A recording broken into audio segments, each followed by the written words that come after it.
Good morning, everybody. How's everybody feeling? Any City Year folks in the house, everybody's feeling? Fired up. Who's fired up about civic engagement and civic education? We're going to have a great conversation today. My name is Michael Smith. I'm the Executive Director of the My Brother's Keeper Alliance and Director of Youth Opportunity at the Obama Foundation. It is wonderful to be here today and see so many friends and familiar faces who have been working so hard on these issues for so many years, without pomp and circumstance, without fanfare, really making sure that our nation upholds the roots of our democracy. And it is exciting to have this conversation today. So today we're going to be talking about policy innovation, getting results from renewing a commitment to civic education. And what we're trying to do in that discussion today is really talk about the importance of state policy as a lever. President Obama has recently been talking a lot about the next chapter in his life and what we're going to be doing at the Obama Foundation. And he talks about this idea while he cares about a lot of issues that are facing us globally, a lot of issues that are facing us domestically. He realized that what he wanted to focus the next 20 years of his life on is making sure that we're empowering, inspiring, and enabling the next generation of leaders to really be able to be civically engaged, civically involved, and solve the problems that are affecting us all over the country. That maybe we have gone away into different silos and that we don't know how to solve problems anymore. We don't know how to pull the civic levers. And so today we're going to talk about that. I think the other incredibly important thing for all of us that are running our own organizations and institutions, the realization that no matter how much we pull individually, no matter how much our organizations are doing good individual work, if we cannot figure out how to pull state policy levers, if we cannot figure out how to move the policy, we're not going to have the type of impact at scale that we really need to have. So that's what we're excited about in this conversation today. I hope by the time we get out of this conversation, we do a few things. One, we talk about the idea that there is no one size fits all when it comes to the idea of moving state policy levers, and we'll see a couple different ways that it's worked. We're going to look at two states that have shown us it's possible and what's possible through innovation in Florida and the great state of Illinois. Both great states. I happen to be partial to one or the other. If my boss was here, God bless Illinois. And obviously, we want to talk a little bit about how states can invest in teachers to provide the ongoing support that they need to achieve real results for students. And when we talk to the panelists today, I think you're going to see that they have a few things in common. One, that there is an idea that there has to be a spark plug. There has to be a key leader or group of leaders who are willing to rally the individuals and organizations to action. They brought together broad-based coalitions, realizing that we can't go it alone. One of my favorite African proverbs, if you want to go fast, go alone. If you want to go far, go together. Collaboration is hard, it is difficult, it is slower, but I think these folks on the panel today will show you why you had to build those broad-based coalitions. They consulted and collaborated with civic teachers. Do nothing about me without me, which is why I'm excited that we actually have someone that is teaching curriculum in the public schools that's on the panel today, Rachel. And then lastly, they use the bully pulpit, whatever way they can, to call public attention to the issue. So that's what we're going to talk about today. I have panelists that really need no introductions, but I'm going to introduce them just a little bit. First, it is my honor to share the stage with the Honorable Senator Graham from the great state of Florida. I think everyone knows he was in the Senate for 18 years. He was a two-term governor from Florida, has written 4 books, including a novel, which I just learned, which I'm excited about picking up and having a chance to read, and also established the Center for Public Service at the University of Florida. Welcome, Senator Graham.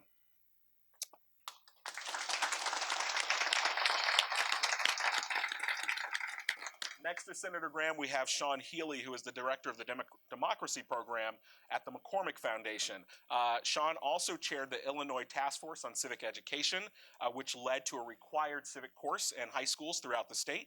He is also, I don't know how he does all of these things, an adjunct professor at the University of Illinois in public administration. And he started many years ago, or just a few years ago, as a social studies teacher in West Chicago.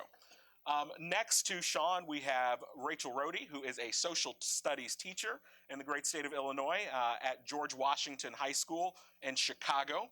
She's been teaching for 3 years, and we're excited to hear from her about what it has meant and what she has been able to do, and actually taking the work that was done to make it required civics courses and actually teaching it on the ground to our students. So welcome, Rachel. And last but not least, my good friend, Dr. Peter Levine. Peter's title is the longest title in the world. He is the Associate Dean for Research and Lincoln Filene Professor of Citizenship and Public Affairs at the Tufts Tisch College of Civic Life. And he's also the founder of Circle, which you can look up what that acronym means in your books. And he is also the author of 5 books. So please join me in welcoming our panelists.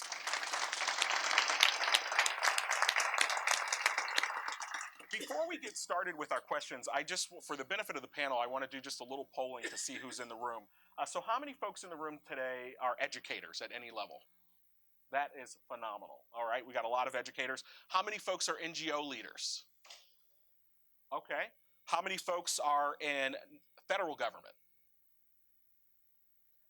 Kristen, we got to do something about that. How many folks are at state government? And local government? All right. Well, it's good that we've got the senator on the panel. And then, last but not least, how many folks at foundations? And did I miss any major groups of people? Universities, researchers looped together? And nonprofits? Yeah, great. All right. So that's really good to know. And how many of you would say, when you look at the subject matter that's being presented today, that you're experts in this space? You could teach a class. How many are at the expert category? Middle ground? And just getting started. See, thank you for admitting that, sir. I appreciate that. All right, let's go ahead and get started. But that was really helpful to give our panelists an idea of the conversation that we're going to have. So we'll go ahead and we will start with Senator Graham. If I can find my questions here, give me 1 second.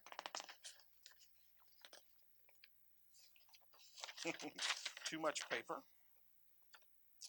So as we saw from the video, Senator, Florida already has made incredible strides in advancing civic education. Can you tell us first how you got there? Well, first, let me say how appreciative I am of the opportunity to be here. And I want to thank the Carnegie, the Hewlett-Packard, and the McCormick Foundations for their support, and for each of you taking time out of your busy lives to participate in a program which I think is of such fundamental importance to the future of our country. How did I get here?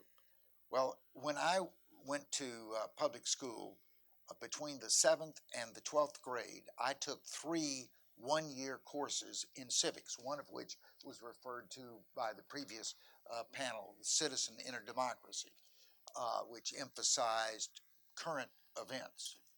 I have 11 grandchildren. Most of them have graduated from high school. Only 2 are still in. Those 9, 7 of them had no civics. I mean 0 civics. The others had 1 semester. That's just in my family the extent of the problem. I became painfully aware of this as a state legislator and then as governor, how our state was slipping. It wasn't until I was retired from politics and ran into a group from the University of Central Florida called the Lou Fry Institute for Politics that I began to see a path to trying to do something about it. I formed a center at the University of Florida, immodestly called the Bob Graham Center for Public Policy. It's a good name. Yeah, and we collaborated in what's now called the Joint Center for Citizenship. We developed a piece of legislation which laid out the basic structure of returning civics to the public schools of Florida. We introduced that in 2007. It didn't get a committee hearing. We introduced it in 2008. It didn't get a committee hearing. Well, Lou and Doug Dobson and others came together and said, you know, we're supposed to be the experts in this, and we can't even get our ideas a hearing. What are we going to do about it? So we came up with an idea. We needed to find somebody to become the symbol of civic education for Florida. And we thought that the characteristics that that person needed to have were a high level of public respect, someone who had in their past actually been a state legislator and therefore could look at this issue from their perspective. And third, frankly, was a Republican because our legislature was majority Republican. And we found that person in Sandra Day O'Connor. It was not difficult to get the leadership of the legislature to invite Justice O'Connor to come to a joint session of the Florida legislature in 2009. She did talk exclusively on this topic. 10 days later, our bill was law. Wow. So that's kind of a little bit of the politics of how you accomplish this. Our principal focus are on the foundational aspects of civic education, particularly teacher preparation, the development of new materials, new ideas about what should be and how should it be taught in a civics classroom. I might say the last chapters of this are not as happy as the middle chapters. At the 2017 legislative session, the Joint Center, which has been sort of the fertilizer for the civic renewal efforts in Florida, was defunded. A small segment of the budget that didn't get defunded was vetoed by the governor. The basic program is still in effect, but the support structures are very shaky. I think if I could just expand a little bit on your question, we've learned some lessons from this. One is that there are no ultimate victories in politics. You may win occasionally or lose occasionally, but don't leave the field. We need to do a better job of building the coalition of support for civic education. Groups, for instance, like the League of Women Voters, has now made this one of their priorities. The Florida Bar Association, which had been involved in this in terms of legal education, is now expanding its interest. We're on the lookout for other groups that can be part of the coalition of support. Second, it's very important that this not become a partisan issue. And there are some indications that there's an effort. There are even people who say that it is inappropriate to be educating young people as to how to be active citizens. They may actually go out and do things like participate in community activities or even run against me. So I have a disinterest in preparing people for that. Those are just a couple of the lessons learned from the Florida experience. We're committed to, and there are many Floridians here today, I'm certain, who share this commitment to continue to see that needle of the enhancement of students' education in and understanding of basic civic principles move upward on the scale. And thank you for the opportunity of telling the somewhat mixed Florida story. Thank you, Senator. So I heard you need a champion, so find a Supreme Court justice. We'll work on that. Start at Match.com for former justice. Coalition building, incredibly important, and then also the bipartisan nature.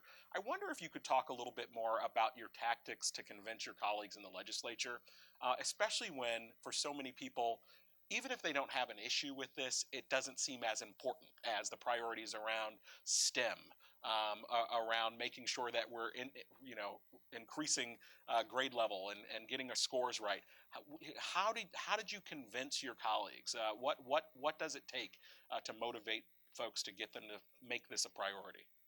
Well, as I indicated, for 2 years, Lou Fry and myself weren't too damn effective in convincing them, and then finally it was bringing someone who had the prestige of Justice O'Connor.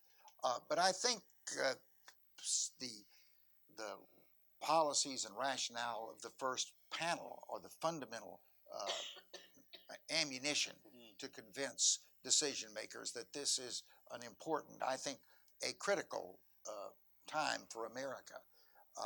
It's interesting that America has been through periods like this in the past. 150 years ago, we were in the middle of the Civil War. Abraham Lincoln had the vision to say, after the war, we are going to have to rebuild our society. And the means of doing that was the land grant college system. 75 years ago, Franklin Roosevelt, in the middle of the Second World War, understood that America was going to have a unique role in the world. With most of the world in ashes, we were going to have to be the foundation for a massive reconstruction effort, and we didn't have enough educated people to do that, thus the GI Bill. We are now 75 years from the GI Bill. What is going to be our idea to resurrect America from this malaise of democracy at the crossroads, that will have the equivalent impact of Abraham Lincoln's land grant college and Franklin Roosevelt's GI Bill? That's our challenge. Thank you, Senator. Dr. Healy, the Senator talked a lot about building coalitions, public-private partnerships. Can you talk a little bit more about McCormick's role in helping to spark such a successful? Absolutely. And if I could just give a shout out to Senator Graham in the book he has right up here, America, the Owner's Manual. You need a civics textbook? This is it's the best one I've seen. I use in my class, and I think the one piece that resonates with me may be the last chapter, Preserving Victory. That I think is so important. We can talk a lot about policy innovation, but to me, policy is an opportunity to get it right, and implementation is so critical. So I'll spend most of my time talking about that, but really the story in Illinois of how we said bring civics back, or how we brought civics back to Illinois, I think is seated in that 2003 Carnegie report that Peter co-authored that set out a vision for what good civic learning in a school looks like. In Illinois, it resulted in the creation of a state coalition in 2004. And there was actually some seed money from Carnegie to implement those recommendations. And people wiser than me decided that let's not just settle on a single course, let's inject these best practices throughout a school. So a program called Democracy Schools was started in Illinois. And it's a long story, but it's evolved to a place now where 68 high schools throughout the state have done assessments of civic learning practice, organizational culture, and made a deep commitment to getting better in that sense. So in the city of Chicago, in the suburbs, all the way to far southern Illinois, we have democracy schools committed to that. I tell this story, and Rachel's actually at one of them, one of our newest ones in Chicago, Washington High School. I tell this story because in so doing, we didn't do it for this purpose, but our democracy schools became part of the coalition by which we pushed for scalable public policy.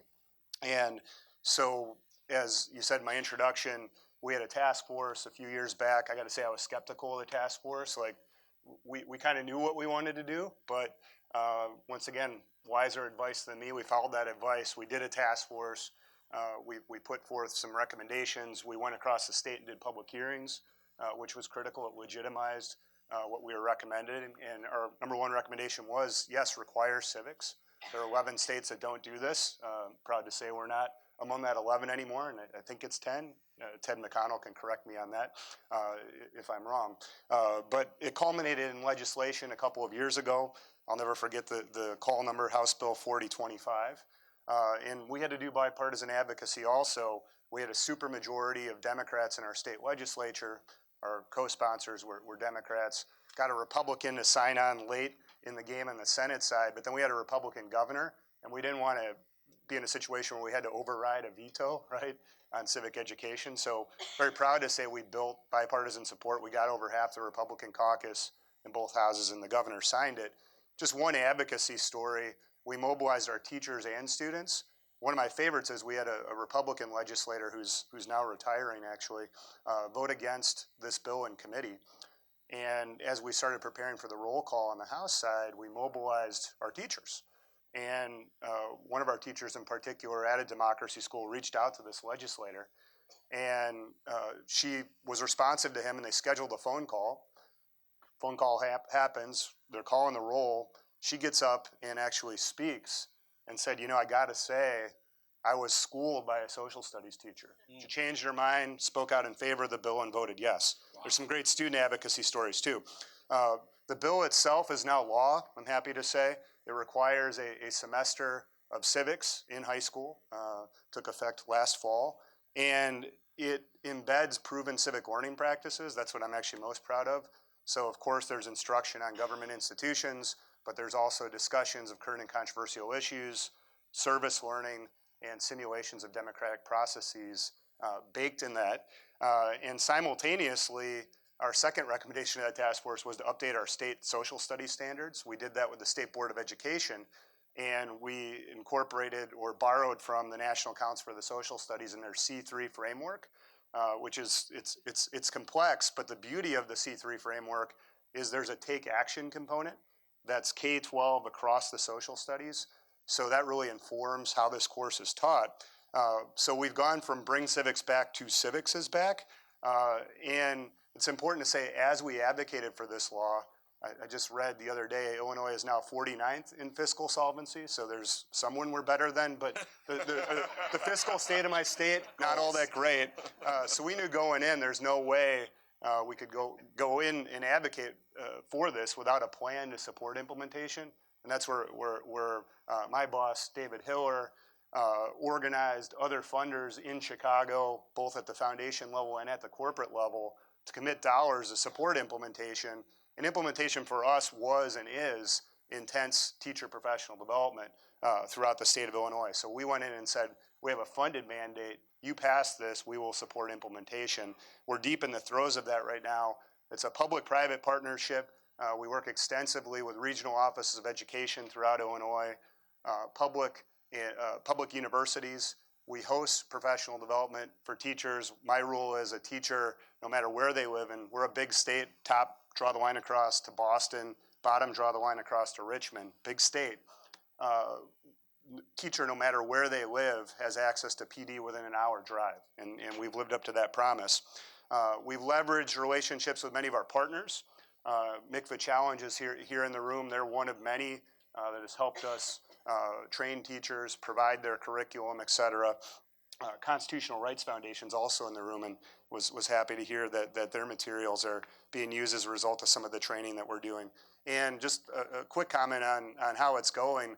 We're partnering with Peter's institution out of Tufts called Circle. They're kind of the go-to place to study this. And so they're literally in the field with us collecting data before we train teachers, after we train teachers. Early returns are really positive that we're hitting our marks in terms of the training we're doing. Getting some good data also on just kind of the fidelity of implementation statewide. It's going well. There are some ongoing needs, particularly in the areas of teachers need support on service learning. We haven't talked yet about testing. We don't have a testing requirement, unlike Florida. That does make it more difficult in some ways, but we still need to assess how students are learning civics, and I think it's a challenge for our field. And then building buy-in with administrators. It's still a riddle we haven't completely solved, and our teachers are saying, hey, I believe deeply in this, but I don't have a lot of support in the principal's office, so we need to do a better job of that. And then we also have data, the ever important data which Florida has, to demonstrate the impact on students. So we will be studying that in the coming school year. I think I'll pause there. Thanks, Dr. Healy. Rachel, let's go to you. So you're on the ground in the classroom. You're on the receiving end of this new incredible legislation. Can you tell us what it looks like in practice, and has it really made a difference? I think it's amazing. So we started teaching civics at Washington about 2 years ago. This is our third year with it. We have about 600 kids in the building taking civics, both at the freshman and the junior level. They talk about a lot what Sean was discussing earlier, so discussing current and controversial issues, looking at simulations, go through role play, taking on different roles in the classroom, and also doing the service learning and taking action project. They have taken this space of civics as a class, and normally freshmen take world studies, right? Well, as a history nerd, I love world studies, but for students coming into the classroom, a lot of them say that doesn't really apply to me. Civics does, and civics creates an opportunity and a space for them to have those conversations about issues that impact them on a daily basis, right? It gives spaces to kids, especially in my community, different students, often from low income, and for our school, all students of color. So it's giving them that space to say, these are issues that are important to me, and how can I actually address them? And they're engaged in the classroom on a much more deeper level compared to other classes that I've taught in the past. For our teachers, with the new state law and also with the help of different foundations like the Performance Foundation and the Chicago Participates curriculum, we've gotten a lot more support with training teachers on this, which is really helpful. We have, I think, 7 teachers in my department alone that are teaching this curriculum. And as Sean mentioned, one of the biggest concerns often that I've faced is, how does administration support us with this? At my school, I've been very lucky, and our principal really does care about civics as a curriculum and also as a school-wide initiative. So we've actually created one of our 3 school priorities as student voice and civic engagement. So saying that young people's voices do matter, and also our interaction with the community is really important. Seeing our community as an asset to build the school and also take ownership over community problems and approaching those at multiple levels with different stakeholders throughout the area. Fantastic. The legislation matters, but teachers like you matter more. Thank you for your work. And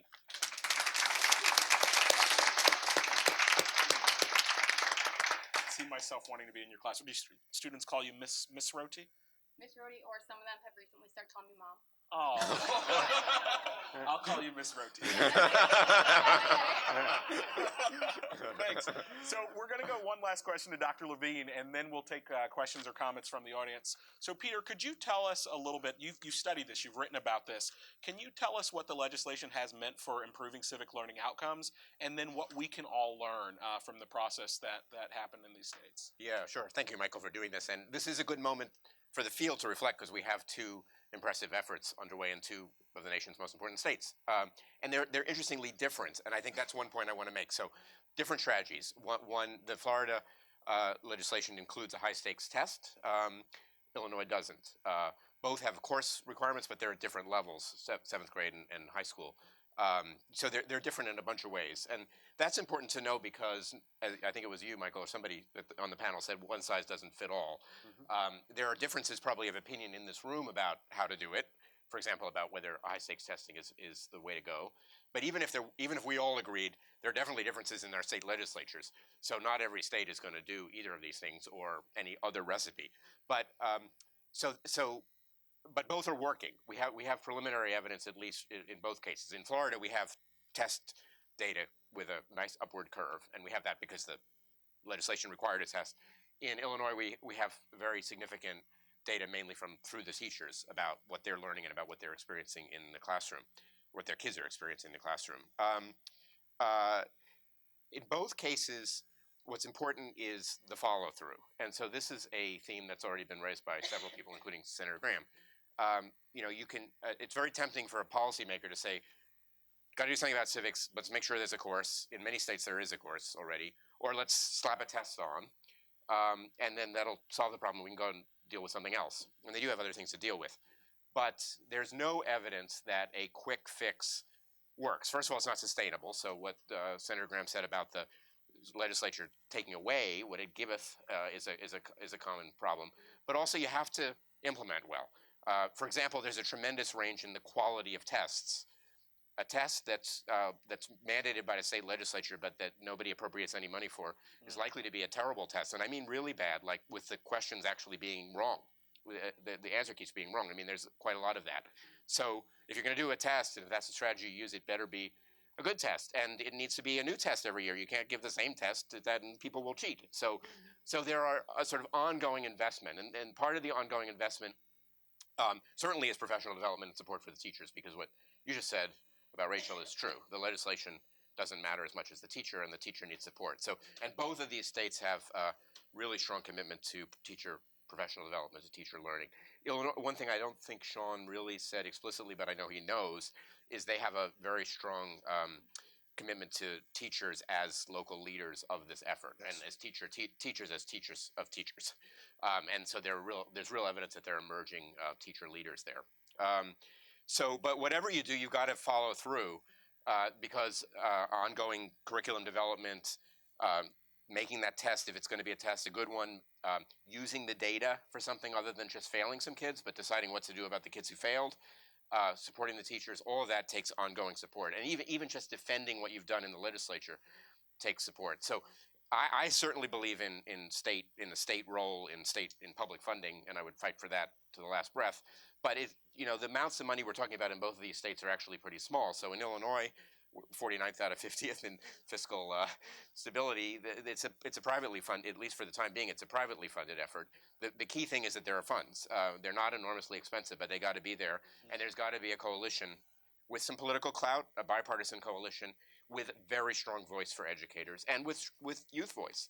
I mean, you need the youth voice for a whole bunch of reasons, including that it's the right thing to do and that it's educated for the kids. But also because, I mean, that's what won. That's what got your vote from your Republican downstate member was the kids. So yeah. So I think there's the commonality is follow through. There's no quick fix, but it's also, this is not impossible. It's doable. It's not enormously expensive, but it's not free. It's a marathon. It's not a sprint, but it's not an impossible marathon. And whatever your state's policy climate, some states, there's no way they'd pass a high stakes test now. We might want them to, they're not going to. So regardless, and some states don't have two nickels to rub together, but whatever your state policy climate is, there's a path forward. It's just a path that's 1 year at a time and doesn't end tomorrow. Thanks, Peter. We'll go to your questions.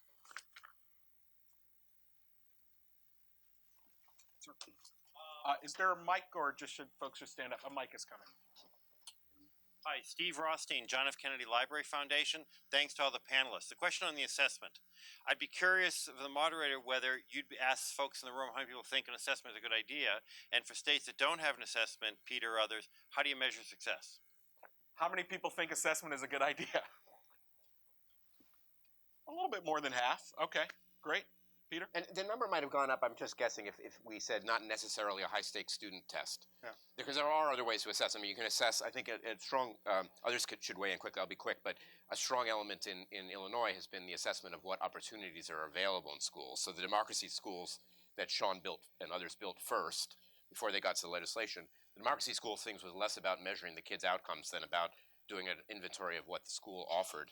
And you got to count as a democracy school if you offered a wide range of these activities. Am I right? Correct. Yeah, and I would also say, I raised my hand because your question was about assessment. I think we should all support assessment. Right. I'm not a bubble test fan myself, but I think there are authentic ways to assess student civic development. It's more difficult to grade. It's not as efficient, right? It's not necessarily standardized.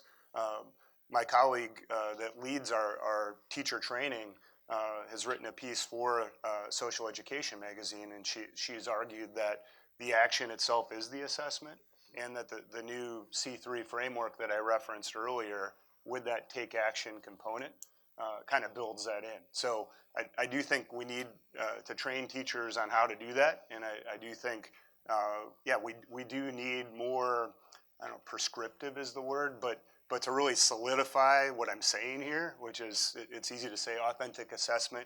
I can give you some examples, like a portfolio, for example, but I guess we need some instruction on how to operationalize that. Absolutely. Other questions?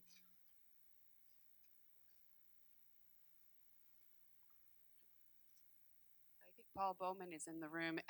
The Education Commission of the States just recently released a report about the implementation of 17 states of the Immigration Citizenship Test. I think we'd be remiss in this conversation if we didn't actually talk about whether we could see that in a positive light. I know some in the field are very opposed to it, but is there a path forward there? I'll take that question. Well, this has been proposed but not adopted in Florida, and I'm very skeptical. One, it seems to me that it is a dumbing down of the idea of civics. If you think that you can capture the range of values and rights, responsibilities, and competencies that should be in a civics curriculum in a test which essentially was used to determine if you were culturally prepared to be a citizen of the United States of America. So I guess my principal concern is that it deflects attention away from the depth of issues which come under the label of civic assessment. Sir. Ira Leshner, chair of the Inspire US, if I might suggest that there's perhaps a step that's more fundamental to the actual teaching of civics, and that is we register high school students in 8 states on a nonpartisan basis. And so the teaching aspect does not have to be restricted to a civics course or a civics professor, but any activist teacher. And we work with activist teachers within schools and principals in a nonpartisan way to give high school students the opportunity to register to vote. So that's sort of a more fundamental step, if you will, that does not require any additional state funding, doesn't require any additional state assessment or teaching or testing, but it really fundamentally changes the posture of participation by 18-year-olds, and 17-year-olds can register before they're 18 as long as they'll be 18 by the next general election. So we've registered tens of thousands of students around the state, around the country, and we would love to come to Illinois. And can I ask you a question to Senator Graham's point earlier? Are you getting pushback in certain states that you're working in because people think it might feel partisan? No, that certain schools you're registering in will likely vote for one candidate or another. We've not had, we're in 8 states now: Arizona, Colorado, Nevada, West Virginia, Kentucky, Virginia, Wisconsin, and just starting in Pittsburgh. And we've not had any pushback that way because we never mention party in any respect. And so it's strictly nonpartisan, giving everybody an equal opportunity to become a real citizen of the United States. Until you're voting and you're a citizen, you're not a real citizen in the United States, in my view. And the students love the opportunity, and they do it in class with the help of teachers. And so we welcome the participation of others to help us do that. Thank you. Senator Graham, you want to say? One thing about civics is it doesn't occur in a vacuum. It's almost always surrounded by informed materials from other disciplines. And conversely, those informed disciplines don't operate in a civic vacuum. At the Graham Center at the University of Florida, we've been working closely with the pharmacy department, with the College of Engineering, other programs where they are instructing their students. What does an engineer, what does a pharmacist need to know about civics in order to carry out their profession? And conversely, to have the pharmacists and the engineers educate our political science students on what do they need to know about those subject matter. If you're going to be active, let's just say in an area like the environment, you need to know something about biology, chemistry, physics, the fundamental sciences that are entailed in environmental policy. So I see civics as being very much of a bridge that connects all the major disciplines. Thank you, sir. Yes, question here. Hi, I'm Michelle. I'm from the National Association for Media Literacy Education. So I'd love to bring media literacy into this conversation. I don't think that we can talk about civics really without having some connection with media literacy, especially as our communication systems and our information ecosystem has changed so drastically over the last 5 to 10 years. So I guess I'm going to ask a little leading question to Mom. So I'd love to hear, or I'd at least love for people in this room to hear how you address that in the classroom and how that comes up in the context of youth today, the way they communicate, the way they process information, and how does that relate to civics? News literacy is really important for our youth because most of what they get from the news is strictly online, and that information is distributed so fast that it's not always checked, or at least they don't fact check it. So we introduce it in the classroom through the use of this article and video about the shoe selfie, and it's a joke article, but it got published as a real one, and people started taking it as real, and they were like, "Oh my gosh, Americans are so vain! Look at these people buying shoes that can create selfies for you." So instead of like having to hold your selfie or your phone up to take a selfie, you'd hold your foot up and your Sounds like a shoes in great there. idea. Yeah.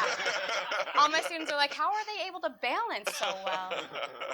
So they start analyzing evidence of like fake news in other areas or like questionable news sources, and they start to figure out what are credible news sources and trying to develop those skills early on. And then we start to create classroom norms of, okay, every Friday we're going to do current events. And every Friday you are responsible for bringing something into the classroom and analyzing it on your own, and also introducing that to your peers in the room as well.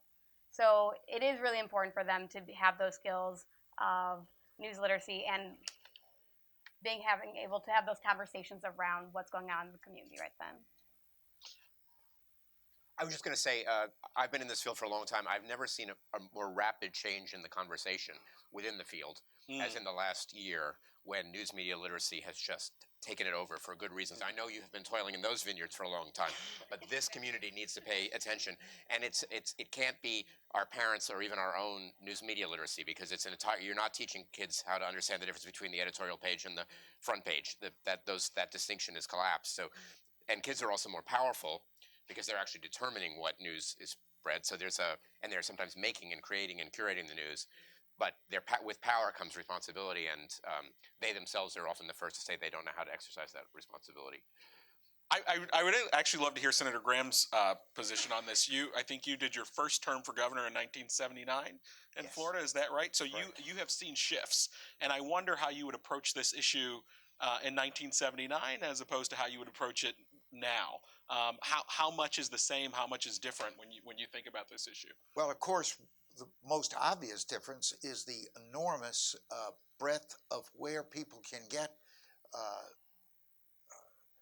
news, or it was suggested that maybe we ought to use a different word than news, because it, by definition, carries the connotation of being accurate.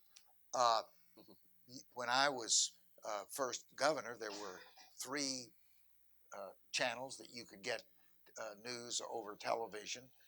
There were a limited number of newspapers that were available to you, and there was 0 of what we would now call social media. So it's all of that mass of new points of delivery that I think have been the most fundamental. And in the old news, it was more limited, but it was also more rigorous. You didn't just throw a piece of copy down in front of Walter Cronkite and he reads it as being the news. It's gone through a long process of evaluation and verification. That's missing from much of what now passes as information. So I would agree that this is an increasingly critical area of students' understanding of what their responsibility are as the recipients of this information, to discern the wheat from the chaff. And it's your responsibility as professional educators and journalists to provide the students with the skills and competencies to be able to make those differentiations. We could have a whole conversation just on this topic, but I have a glaring red sign in the back of the room. Please join me in thanking our panelists for their work. And thank